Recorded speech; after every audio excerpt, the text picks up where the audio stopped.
Not yet. And we just one. All right, Philippians chapter 4. And tonight we're going to look at Philippians 4, beginning at verse 11. Philippians 4:11. Not that I speak in regard to need, for I have learned in whatever state I am to be content. I know how to be abased, and I know how to abound. Everywhere and in all things, I have learned both to be full and to be hungry, both to abound and to suffer need. I can do all things through Christ who strengthens me. So our subject this evening is going to be contentment.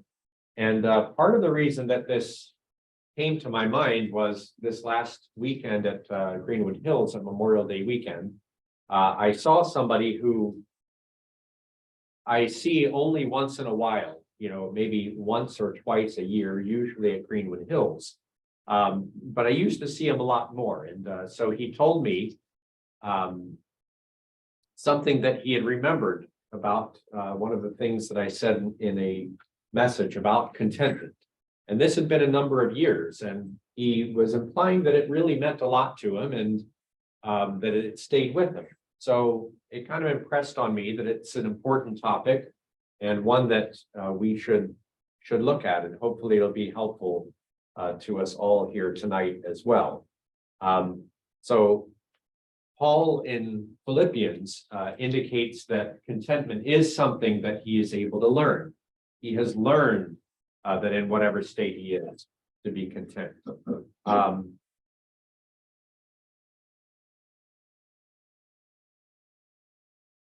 Now, contentment is a little bit difficult for us in the world. We need to be content in a world of discontentment. And the world is bred and geared for discontentment. And that's kind of how our world works. The whole strategy of advertising is based on making you discontent, because then you buy their product. So if you're going along your way happily, and you don't have any problems with contentment, well, then you're not a good customer as far as they're concerned. They need to make you discontent and then sell you something. At some point, somebody got the idea to try to sell people water. And somehow it worked. They made people discontent. We were going along just fine, drinking water for free. And somebody got the idea, if I could only sell people water, and somehow they marketed it to where we felt discontent. If we just had water, we now need to buy water. All right. Anyway, see how that works for you. But think about it, it's kind of almost fun to go through these because they bring to mind a lot of things we see in society every day. Fast food commercials, who can resist? Get discontent so that you can buy one of those.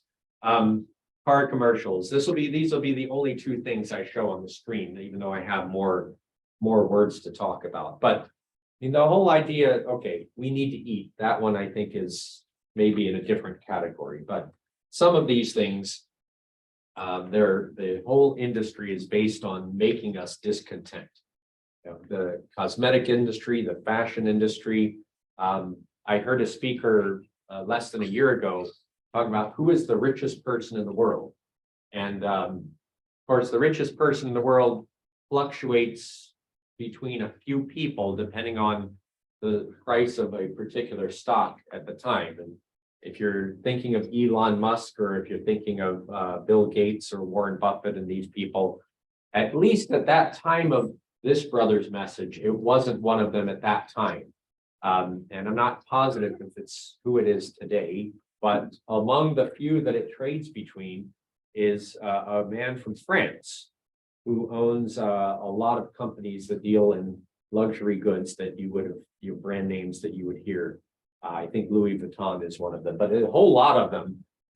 But they're all high-end luxury things. In other words, they're not necessities. And here, the richest man in the world made his money off of selling people things that they did not really need. Not that that's all bad. I go close to somebody who sells things like that. But anyway, other luxury goods. Don't forget the social media influencers. They're out trying to get you to buy things in a more subtle way. So they don't come out and say they're advertisers, but they get on and pretend to be your friend and then say, by the way, let me show you something that you need to buy. But they're all in on this to try to make us discontent so that we can buy things. The list goes on and on. I'm not saying buying everything's wrong or being, listening to ads and finding out we're interested in something is wrong and so on, but you get the idea. It's a little bit almost fun to think about, like, yeah, I mean, our whole world is geared on making people discontent so they can buy things. So happily, we find something else in the Word of God that's a lot higher and a lot better than these things. Now, some number of years ago, I put up a chart like this, and a few of you might remember it. But this chart is to try to picture people's lives. So this axis over here is time, as people go along in time.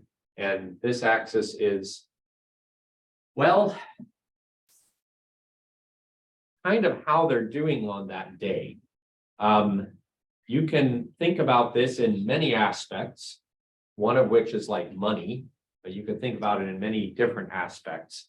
But so this person is doing really well. Let's just use money for an example, but it could apply to many things. So there are highs and lows. And if you're looking on Zoom, I'm looking at the top picture of the four here. So this person's going along, they're high, they're low, they're high, they're low. They just got something going their way financially. Oh, there's a setback financially, something they didn't expect or whatever. So people have ups and downs. Now, this person here also has ups and downs, but they're a little bit, over a longer duration. Anyway, this person down here does not have as much in general as the person on top, since they're way down here on our graph. But they also, even somebody in a more meager circumstance, also has ups and downs of life. So if this represents today, this line here, the question is, of these four people, who would be most content at the time of the red line? And I'm not saying we know this all for sure, but it's something very interesting people have found. Now, if you think it's the person on the top line, then at least according to what I'm following here, it's not right. And you say, well, maybe it's the person on the bottom. They learned to get along with very little. And that's not right either. At least according to something that I've looked at, the person that's happy or most content at the red line is this second to the bottom one, because that is the curve that is going up at the time of the red line. In other words, human nature is that we get acclimated to whatever of these situations we're in. So again, going back to the illustration of money, which is not the only way you can take this, but the rich person kind of gets acclimated to being rich. And then there's some downturn here, and that's like, oh, they're feeling discontent because there was a downturn. And this person down at the bottom is somewhat acclimated to being poor, but still has a downturn, and they're like, oh no, that's no good. But this person here, at least at the red line, things are looking up. And some people have learned to see that people's contentment may heavily depend on recent events. So what's going on, say, between these bars, rather than how high or low they are as a whole. So this was an interesting thing to look into, but does this have any biblical basis? And the answer is that it does. Look at people in what's happening in their nearby time and location, rather than their full state in terms of how high they are. Now you think of Ahab, and we won't turn to it, but in 1 Kings chapter 21, we find that Ahab is king. Okay, now when you're king, you're way up there on the graph. And everybody would think that this person should have everything going for them. They should wake up every day and be so thankful that they are king and that they can do pretty much whatever they want and that they have riches more than they'll ever need. And this was true of Ahab. And yet, on a particular day, even though he was way up here, he was having a down day.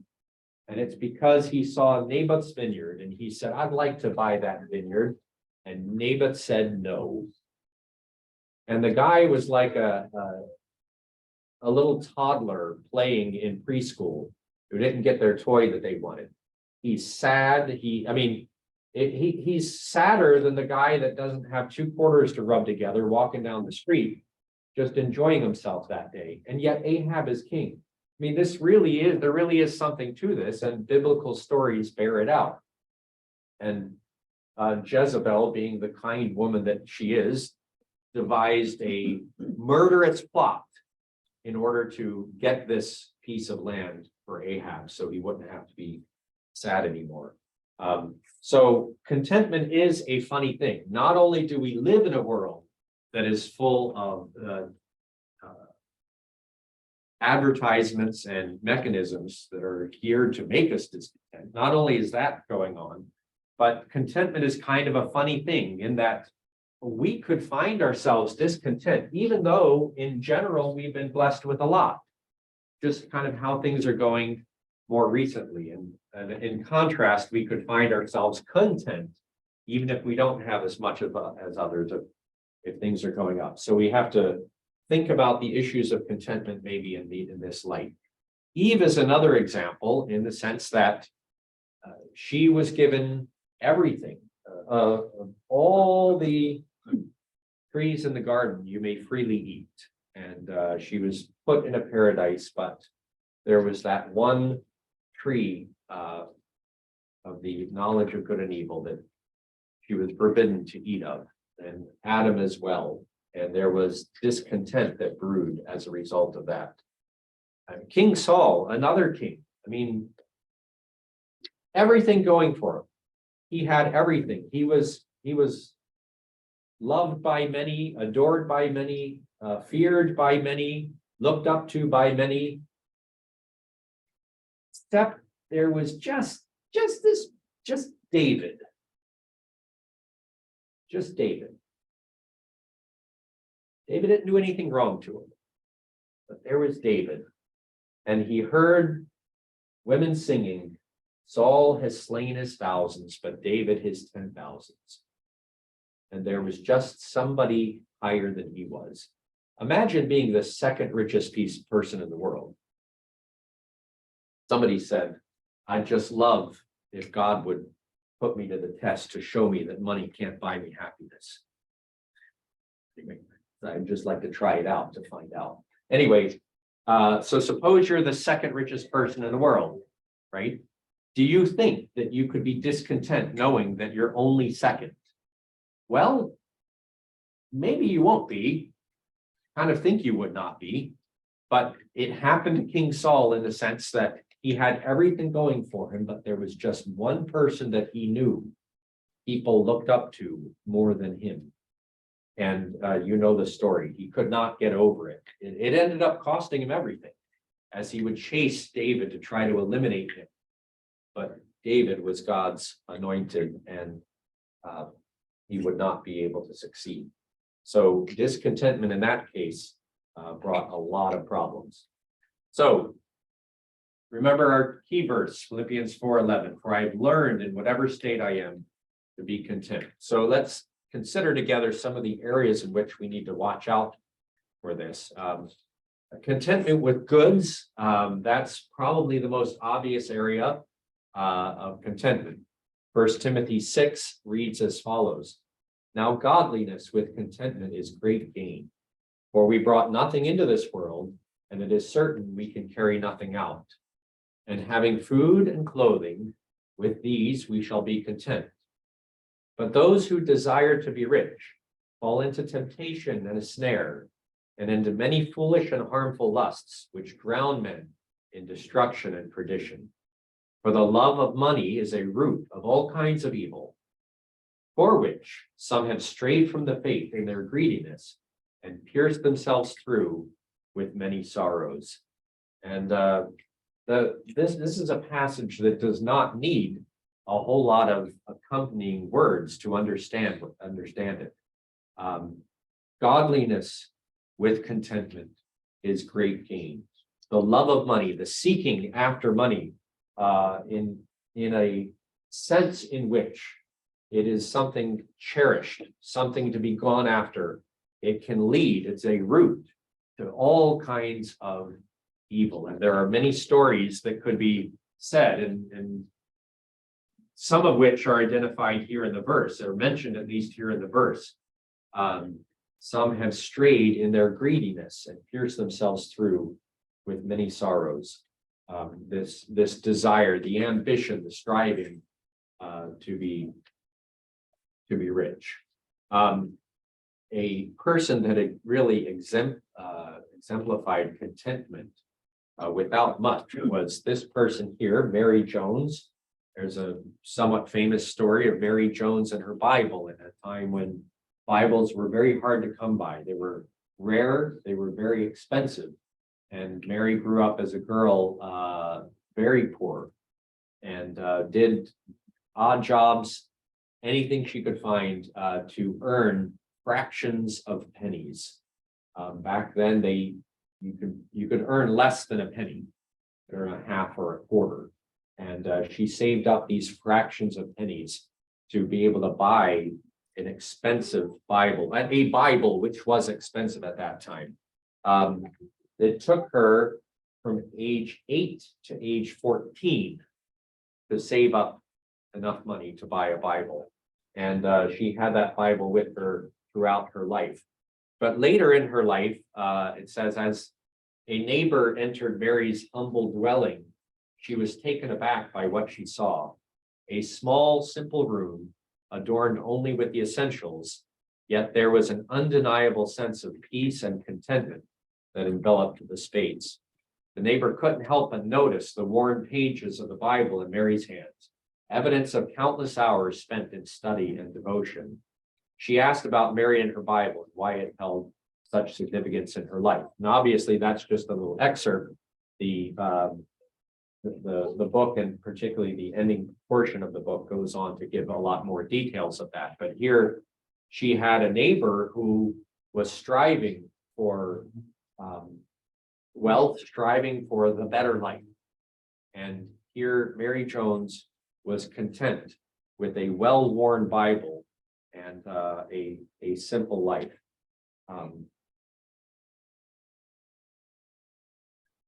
Contentment with goods, and the Lord at times may increase, the Lord at times may decrease. It's easier to be content when we're on the upswing, on the increase. Harder to be content when we're on the downswing, the decrease. So 1 Timothy 6 is never saying that somebody could not have goods and be blessed with goods. It is saying, though, that desire, that ambition, that I will not be content until I have those goods, the much goods. That is the danger. That love of money is the root of all kinds of evil. Then there is contentment with God's physical equipping. That is of our bodies. That is, God made us. And we can have discontentment or contentment with God's work in that. Psalm 139 reminds us that when we were being put together in the womb, we were being put together in a very individual and special way by God. It is not the case that God is just in heaven and he kind of got creation rolling, and then you just happen to be born how you happen to be born. And that's that. And well, what can you do now? No, Psalm 139 tells us that it was much more individualized and deliberate on God's part. So in the Psalm, David is able to write, "You formed my inward parts. You covered me in my mother's womb.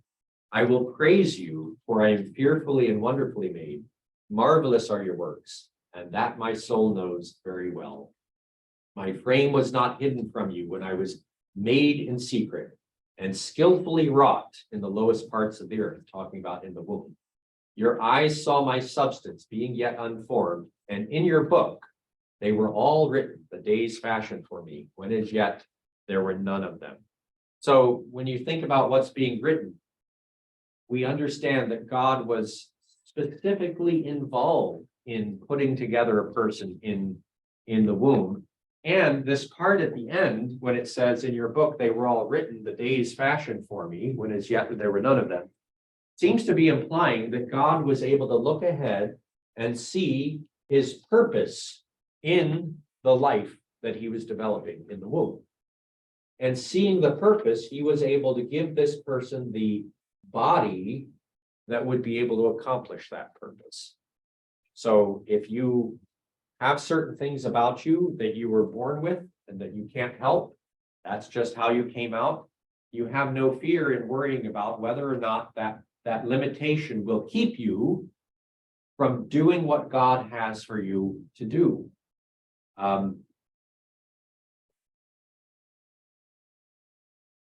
Mine is not really debilitating or anything like that.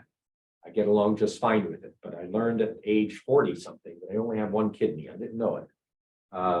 Getting an ultrasound for something else. Person's like, did you donate a kidney? I laughed and no, I hope you found two in there. They just never said another word. And then I went to my doctor who went over the results with me. I was, oh, you only have one kidney. Okay.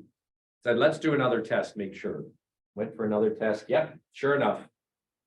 I don't have one. Looked it up on the internet. 1 in 750. So I'm special in that sense. Now, okay, it doesn't really affect my day-to-day life, but if it did, and if I ever had worry, like, will I be able to fulfill God's plan for my life? Does God have a work for me to do that I'm not going to be able to do because I only have one kidney? The answer is no. God knew when he put me together in the womb that what his plan is for me. And if I needed two kidneys to do this, well, he would have done it. This is becoming, of course, a big deal today, people not being content with their gender. And this is something that is God-given. The whole fact that there are genders is God-given, and very specifically in Genesis, male and female created he them. There was no question about that. But along with all of the things that people might be dissatisfied with regarding the physical body they've been given, gender is now one of them that's taking the more and more prominent place in our society. And if there is no fear that anybody should have in saying, I can't fulfill the path that God has for me in this life. I can't fulfill God's mission for me in this life. I can't fulfill those works that God has prepared beforehand, that I should walk in them. I can't do it because I was given the wrong body. No, that will not happen. If you're limited with regard to what you do by the body God has given you, it's because you're not doing what he asked for you to do. And so gender and the bodies God has given, and I put deliberately in this fallen world, a lot of birth problems and defects are a result. I mean, they are a result of sin that has entered the world. We live in a fallen world. We do not live in a world as God originally designed it. And God's going to put all of this right. He's going to put creation right. And when he gives us new bodies, those of us who are saved, and we get glorified bodies, he's going to even put that right. But in the fallen world that we are in, we have bodies that have sometimes birth defects, sometimes color of our eyes aren't what we hope for, and so on. But God has given us these bodies in this world, and we are able to do his will regarding these things. Now, the name that I am not going to be able to pronounce because I don't have my notes in front of me. Wait a minute, I think I might be able to do this. Yes. Nick Vujicic, and that's my little note is not how it's actually spelled, it's how it's pronounced. So let's see if I can do this right here. There we go. Here's a man who was born without limbs. He's a YouTube star, so if you have some time someday and you want to YouTube something, I recommend this. He's easy to find. And he travels the world giving inspirational speeches. He's able to go into classrooms and schools, usually not classrooms, more like auditoriums, because they get everybody to go to these things. And he's a believer, and he has the most positive outlook on life. You can't help hearing one of his YouTube videos and coming away just thankful and inspired and whatever other wonderful words you want to associate with it. He has such a positive outlook on life. He's a believer. He tells people about the Lord Jesus, and he is able to reach people that just can't be reached any other way. A lot of times teenagers, they go through difficult times in their lives with accepting things and coming to grips with who God has made them and so on. And whatever they're going through, next to him, they have a lot more going for them than he does, and his message is able to be great. And then a little bit in contrast to him is Johnny Erickson Tada. The reason I say in a little bit of contrast is what happened to her happened after she was born. This was not something that she was born with, but this happened in her teen years when she dove into shallow water and ended up injuring her neck in a fashion that left her severely limited in mobility and has to be in a wheelchair and has very little motion, range of motion left, just being paralyzed mostly in her body. But she, of course, as you well know, and people here know her well, I'm sure, has been an inspiration to many and been able to share the love of God in a way that other people can't. But it took her a while. It took her a while to be able to adjust and to be content in the situation that God had put her in. Now, I told you that my motivation for this message was something that was said over Memorial Day weekend. And I have to say, there's a little piece of me that's just before the Lord saying, no, you're not having me give this because you have a particular test in mind for me coming up. And you want to have all these things fresh in my mind. But be that as it may, will not what I'd sign up for. But nonetheless, should we find ourselves in a situation like this, God is bigger than that.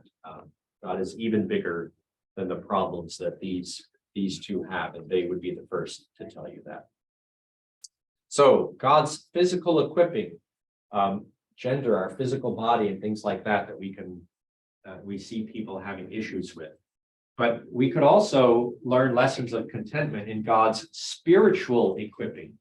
And 1 Corinthians 12 is a passage that talks about spiritual gifts and that we've been given different spiritual gifts, and likening our spiritual gifts to different parts of the body. There are parts that just aren't as fashionable as other parts, right? The unseen parts or the foot or something like that just gets walked on all day. There are parts of our physical body that are just not so much for show as other parts. And in 1 Corinthians, this analogy is used like suppose the foot could talk or the ear could talk or something like that. And they said, well, wait a minute. I wanted to be a hand. I'm not a hand. I guess I'm not useful because I'm not the hand. I'm just a foot, and so on. And in this almost humorous way of envisioning parts of the body talking and complaining, God is communicating to us that we could do the same thing. And we could see ourselves and say, well, I don't have this gift, so I'm discontent. And I wish my magnitude of gift were greater, or the choice of gift were greater. In regards to this, here's a man. You can raise your hand if you know who this is, just by his picture. I don't know if anybody on Zoom has their hands up, but nobody here did. That's my point. This man's name is Henry Craik. And alongside him, I'm going to put his friend, George Mueller. Now, I think a lot of you have heard of George Mueller, because George Mueller is much more famous than Henry Craik. I bet that if I had asked, most of you wouldn't have even known who Henry Craik was after I gave you the name. But you know who George Mueller was, and his work with the orphans in Bristol. But it turns out they worked together. They were very good friends, both believers, and they were fellow laborers for a long time. Problem was, Henry Craik was more gifted than George Mueller. Henry Craik was the better teacher. Henry Craik was the more famous one. Henry Craik was the one that people invited to speak to their churches, and not George Mueller, at least for a while. And this really bothered George Mueller. George Mueller was not content in God's spiritual equipping. And it was a big deal for him. And he had problems, a little bit of discontent, a little bit of bitterness even, until he not only confessed it before the Lord, but he just talked to Henry Craik about it. He said, look, I have to tell you what's going on inside to help get this out in the open, because I think that's a way of helping to fix the whole thing. And he talked about how there's a little jealousy, there's a little discontent, because Henry Craik is the one that is so well known and that everybody wanted to have speak and things like that. And they prayed together, and it became a non-issue. And getting it out in the open helped it become a non-issue. But I think it's kind of humorous, though, that today we all know who George Mueller was, and we don't know who Henry Craik is. So God works these things out. But God's spiritual equipping, it is an area where we may not have the gift that we think is the most attractive, or if we have the gift, we may not have it to the magnitude that somebody else has it. And because there are those that have been given 2 talents and those that have been given 5 talents and so on. So there could be differences in magnitude. So we can keep that in mind, that that's yet another area that Satan can cause discontentment.